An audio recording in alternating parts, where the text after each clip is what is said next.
बच्चों, हम पढ़ रहे हैं स्मृति चित्रण। आपकी कला के विषय की क्लास है ये, और उसमें हम पहले स्मृति चित्रण पढ़ेंगे।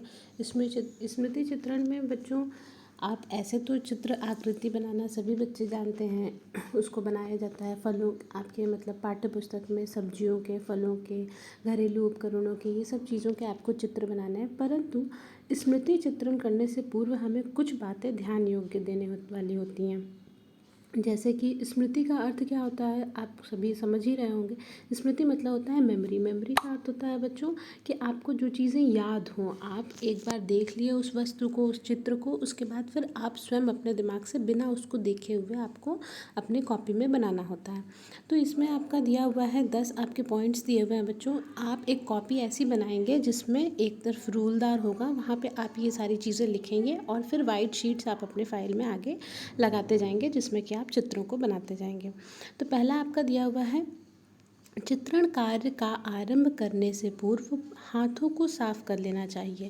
क्योंकि आप सभी जानते हैं, अगर इंक लगी है या हाथ में थोड़ी सी भी गंदगी है तो वाइट शीट आपकी जो होती है, ब्लैंक पेपर आपका जो होता है, वो थोड़ा गंदा पड़ जाता है, और गंदे होने की वजह से आपका चित्र उतना उभर कर सामने सही तरीके से नहीं आता है। फिर दिया है बच्चों कि चित्र कागज के मध्य बनना चाहिए।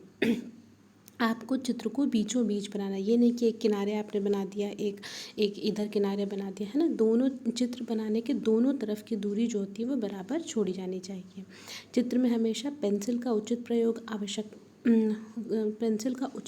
आवश्यक होता है। जहाँ नुकीली पेंसिल की आवश्यकता है वहाँ पे आप उसको नोकदार पेंसिल का प्रयोग करेंगे। जहाँ पे मोटी पेंसिल की ज़रूरत है, HB पेंसिल का ज़्यादातर बच्चों प्रयास करना चाहिए, क्योंकि वो मुलायम होती है, इस वजह से हमें उसे HB पेंसिल का प्रयोग करना चाहिए।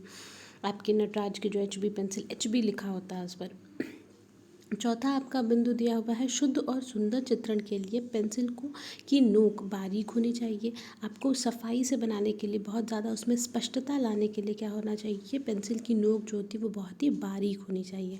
पेंसिल की नोक बारीक करने के लिए हमें 0 नंबर के रेगमाल का प्रयोग करना चाहिए। ठीक है बच्चों। पांचवा दिया है आपका कि पेंसिल को हल्का चलाना चाहिए। ये नहीं कि पेंसिल आप बहुत गाढ़े हाथ से नहीं चलाएंगे। पेंसिल जब आप गाढ़े हाथ से चलाएंगे तो क्या होता है, आपका चित्र जो होता है वो दूसरी तरफ छप जाता है। दूसरी तरफ छप जाने के कारण क्या होता है बच्चों कि आपका चित्र स्पष्ट नहीं हो पाता है, और इस तरीके से आपका पेज जो होता है वो गंदा भी हो जाता है। तो बहुत दबा कर चलाने पर कागज़ में गड्ढे पड़ जाते हैं, और जिसे रबड़ से दूर नहीं किया जा सकता है। रबड़ से आप पेंसिल का मार्क तो हटा सकते हैं, परंतु उससे जो गड्ढा बन चुका है उसको नहीं हटाया जा सकता है। चित्रण करते समय साफ और मुलायम रबड़ का प्रयोग करना चाहिए। रबड़ हमारी जो होनी चाहिए वो गंदी नहीं होनी चाहिए, नहीं तो आप चित्र साफ करने चल रहे हैं, पता चला आपके रबड़ में ही गंदगी है, तो आपका पेज जो होता है वो गंदा हो जाता है। तो इन सब चीज़ों का बच्चों आपको ज़रूर बहुत सावधानीपूर्वक ध्यान देकर ही चित्र बनाना प्रारंभ करना चाहिए। हम चित्र तो बना लेते हैं, कला में हमें लगता है कि केवल पेंसिल उठाए और हमने बनाना शुरू कर दिया, लेकिन ऐसा नहीं होता है। उसमें बहुत सारी बारीकियाँ होती हैं, बहुत सारी ये छोटी छोटी सावधानियाँ लेने से क्या होता है, आपका चित्रण जो होता है बहुत ही ज़्यादा खूबसूरत हो जाता है और ज़्यादा उभर कर आता है, और उसमें और सफाई समझ में आती है। सफाई होने की वजह से आपको और अच्छे नंबर उसमें मिलते हैं। फिर दिया है बच्चों कि चित्र बनाने के पश्चात चित्र को आकर्षक बनाने के लिए छाया और प्रकाश डालना आवश्यक है। छाया यदि अगर हम दिखा देते हैं तो उससे और उसमें उसकी बारीकी समझ में आती है। इसके लिए हमें 4B और 2B पेंसिल का प्रयोग करना चाहिए। तो बच्चों, कोई भी हम काम करने जाते हैं, कोई अगर मिस्त्री आता है, इलेक्ट्रीशियन आता है, तो वो क्या करता है, अपने सारे उपकरणों को साथ में लेकर आता है। उसी प्रकार से जिस तरह से हम लोग चित्रकला यहाँ पे करने जा रहे हैं, कला के विषय की हम बात कर रहे हैं, तो उसके लिए भी आपको उपकरणों की आवश्यकता होगी ना। तो आपके उपकरण क्या होते हैं, यदि आप पढ़ाई करने बैठे हैं तो आपके पास पेन, पेंसिल, कॉपी, रबड़, ये सब चीज़ें होनी चाहिए। पाठ्य पुस्तक और कॉपी तो कम से कम मिनिमम रूप में आपके पास होनी ही चाहिए। उसी तरीके से जब आप कला कर रहे हो तो आपको रंगों का ज्ञान होना चाहिए। प्राथमिक रंग, द्वितीयक रंग कौन से होते हैं, किस प्रकार कितनी पेंसिलें होती हैं, कौन सी मोटी, कौन सी बारीक चल रही है, किससे आपको शेड करना है, कॉटन से करना है, हाथ साफ होना चाहिए, वाइट शीट्स होनी चाहिए। इन सब चीज़ों को बच्चों बहुत ही ध्यान से, ये सब बहुत ही प्रारंभिक अवस्था में आपको जान लेना चाहिए। परंतु अगर आपने नहीं जाना है तो अब भी जान लेते हैं, बहुत ज़्यादा अभी कोई देर नहीं हो गई है। ठीक है बच्चों। तो फिर देखिए आगे दिया हुआ है कि शेड को मिलाने के लिए रुई का प्रयोग करना चाहिए। ठीक है, इससे क्या आती है और सफाई आती है। अपने दाएं हाथ के नीचे सदैव कोई कागज़ अथवा सफ़ेद कपड़ा रखना चाहिए जिससे चित्र गंदा नहीं होगा।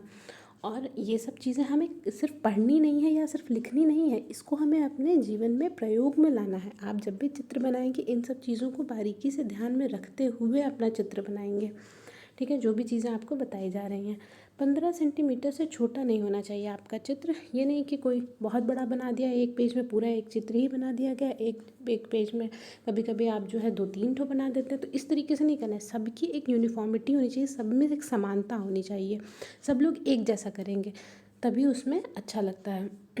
चित्र का संयोजन जो है वो सुंदर और आकर्षक होना चाहिए बच्चों।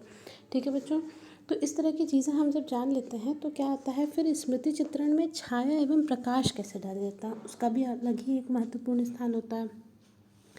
ये सारी चीज़ें होती हैं।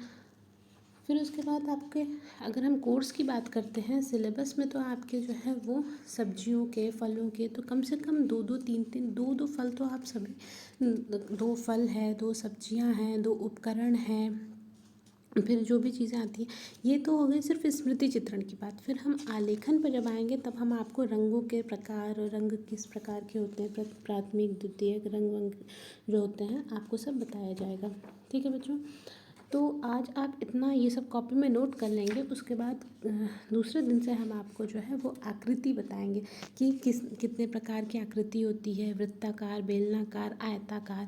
तो वृत्त में जो होता है वो कौन कौन से आपके दृष्ट आ जाएँ, कौन कौन से आपके चित्र बनाने हैं आपको। वृत्त का मतलब क्या होता है, गोल आकृति वाले, तो गोल आकृति में आपको लोटा वगैरह बनाना है।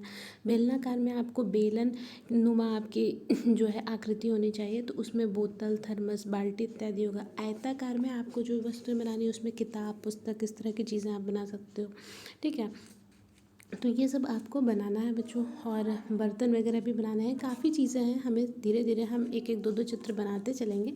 परंतु आज पहले आप ये लिखने का कार्य प्रारंभ कर लीजिएगा। अपनी कॉपी में सभी बच्चे इसको नोट कर लेंगे और नोट करने के पश्चात फिर हम आगे आपको बताएंगे। ठीक है बच्चों, धन्यवाद।